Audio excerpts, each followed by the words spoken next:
Allez, qui c'est qui a validé son semestre avec 11 de moyenne?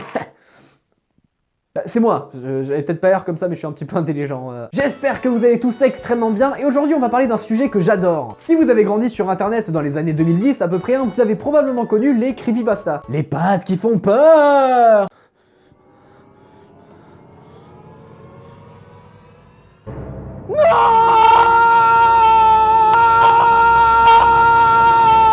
Oui bon ok, j'avoue, ça va, c'est pas vraiment ça. En fait, ce sont des légendes urbaines qui sont racontées par n'importe qui sur internet. Mais genre vraiment n'importe qui, hein, s'il faut, ta grand-mère en a déjà écrit, on sait pas. Et alors franchement, il y en a qui sont assez sympas, hein, mais par contre aujourd'hui, on va s'attaquer à celles qui sont nulles, à chier, le caca, la matière fécale. Et ce qui est intéressant, c'est que chacune des creepypastas qu'on va aborder auront des mécaniques de peur qui sont différentes. Ah alors là, parmi ceux qui s'y connaissent à fond dans les creepypasta, d'un côté on a les personnes qui se disent non mais n'importe quoi, mais Jeff le tueur c'est le symbole des creepypasta. Et puis de l'autre côté on a ceux qui disent ah bah oui, Jeff le tueur c'est trop nul et c'est bien connu, hein, tu t'es vraiment pas fait chier. Et dans les deux cas, c'est vrai. Mais rassurez-vous, l'auteur de la creepypasta non plus il s'est pas fait chier. Jeff le tueur c'est vraiment un symbole de la creepypasta, je suis entièrement d'accord, mais en fait en parallèle l'histoire, elle est pétée. Bon allez, je suis gentil, je vous la raconte. Bon alors vu qu'il y a plusieurs versions de l'histoire, là je vais prendre la première que j'ai trouvée sur Creepypasta from the Crypt, qui est quand même une source assez fiable. Jeff est un gamin de 11 ans qui emménage dans une nouvelle ville avec toute sa famille. Il a un petit frère qui s'appelle Liu, quel nom de merde, et un jour il tombe sur des enfants qui les embrouillent. Et alors le ton monte de plus en plus et Jeff finit par se bastonner avec les gamins, et bon bah là classique hein. Un coup de poing, t'en prends un en retour, le mec en face sort un couteau, t'es pas bien. Et alors du coup, après l'agression, c'est le frère de Jeff qui finit en tôle alors que c'est Jeff qui a défoncé les trois gamins. Alors on rappelle que Jeff a 11 ans, du coup son frère apparemment il est plus petit que lui, mais bon il va en garde à vue, enfin je sais, bon bref on s'en fout. De toute façon, ne vous inquiétez pas, la cohérence, hein, c'est pas vraiment le fil conducteur de l'histoire. Mais après ouais, pourquoi pas, hein, Jeff à 11 ans défonce 3 mecs qui ont genre 2 ans de plus que lui, qui en plus étaient armés de couteaux. Bon voilà, moi à 11 ans je me fais défoncer par mon propre chat, hein, donc Bon après pour la faire courte, Jeff a le giga seum que ce soit son frère qui soit parti en tôle à sa place, enfin bon voilà. Et en gros Jeff va recroiser les trois ados à une fête et alors là ça va partir en couille. Mais alors là la baston est un tout petit peu plus hardcore hein, parce qu'en fait Jeff arrive à buter 2 des gamins, à 11 ans toujours hein, je précise. Mais aïe aïe aïe, pas de chance pour Jeff, hein, il se prend de l'eau de javel dans la gueule et il se fait carboniser la tronche. Mais évidemment, il survit et après être rentré de l'hôpital, il vrille complètement. Alors il est raconté qu'en fait, il s'est brûlé les paupières pour qu'il puisse voir son visage tout le temps, ce que je ne trouve pas très logique. Et ensuite, il s'est taillé un sourire un petit peu comme le Joker. Et après ça, il devient complètement fou et il bute toute sa famille avec son frère inclus dedans, alors qu'à la base, il voulait quand même défendre son frère. Enfin bon, bref. Je vous avais dit que la cohérence, hein, c'était vraiment pas ce qu'il fallait prendre en compte. Et depuis, on raconte que Jeff le tueur est toujours en liberté et qu'il continue de tuer des gens.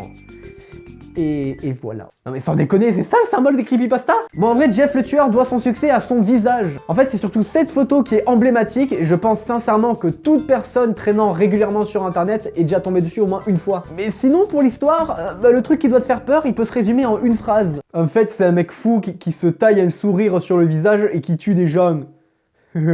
En fait, avoir peur de Jeff le tueur, c'est pas avoir peur de l'histoire, c'est avoir peur de mourir, c'est tout. Genre avoir peur de Jeff, c'est parce qu'on a peur de se faire buter en fait. On a peur de la mort, on veut pas se faire égorger. Et puis même quand on y pense, l'histoire, mais elle est tellement débile. Jeff à 11 ans bute 3 gamins qui ont genre 2 ans de plus que lui. Il se fait cramer la gueule avec de l'eau de javel, mais bon, quand il ressort de l'hôpital, son visage est juste blanchi, hein, pas de cicatrice, voilà, donnez-moi le numéro de son chirurgien. Et ensuite, il bute son frère alors qu'à la base, il voulait le protéger. Enfin, y a rien de cohérent. En gros, l'auteur de la creepypasta, pendant qu'il écrivait l'histoire, il s'est dit ceci. Oh merde, mais c'est trop nul en fait. Bon, on va lui rajouter un visage qui fait peur, hein. Mais au final, l'auteur a cartonné parce que Jeff le tueur, c'est quand même devenu un symbole de la creepypasta. Mais par contre, l'histoire, c'est de la grosse merde. Allez, c'est parti pour SmileDog ou Smile.jpg et rassurez-vous, il n'y a pas d'histoire à suivre ou quoi que ce soit, mais juste une photo. C'est celle-ci.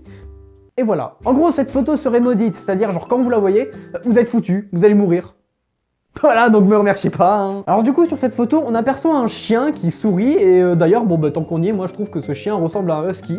Donc voilà, dites-moi ce que vous en pensez. Et on peut également y voir une main ensanglantée qui nous pointerait du doigt parce que ça fait peur. Et en gros, on raconte que dès qu'on a vu la photo, voilà, on deviendrait fou petit à petit, on commencerait à devenir parano, après le chien viendrait hanter nos rêves, et au final, voilà, on devient fou, et donc du coup, on se bute.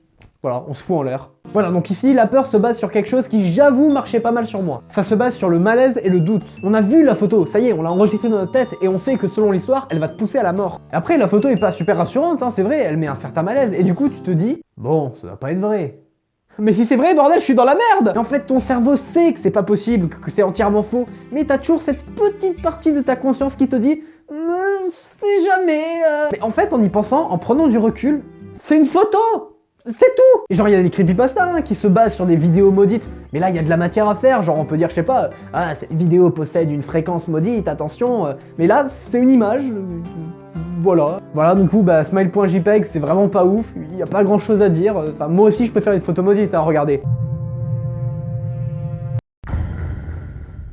Bon, celle-là, je l'ai gardée pour la fin parce que je la trouve vraiment éclatée. Herobrine. Présent dans l'univers du jeu Minecraft, Herobrine aurait l'apparence du skin de base, donc Steve, mais avec les yeux blancs, et certains racontent que ce serait le fantôme du frère de Notch, donc le papa de Minecraft. Et ce fameux Herobrine aurait pas mal de pouvoirs. Il ferait apparaître des constructions aléatoires bien étranges, il pourrait également apparaître dans la brume derrière vous, et il pourrait vous tuer. Dans le jeu, hein. Genre, tu crains littéralement rien. Non, sans déconner, je ne rigole pas, la légende c'est qu'il y a un fantôme, voilà, il hante le jeu, il peut te buter, que dans le jeu. Dans la vraie vie, tu crains rien. Oh bah si t'es éclaté comme moi dans Minecraft, hein, tu crains pas grand chose. Au pire, hein, s'il te bute, bon, tu vas perdre quoi?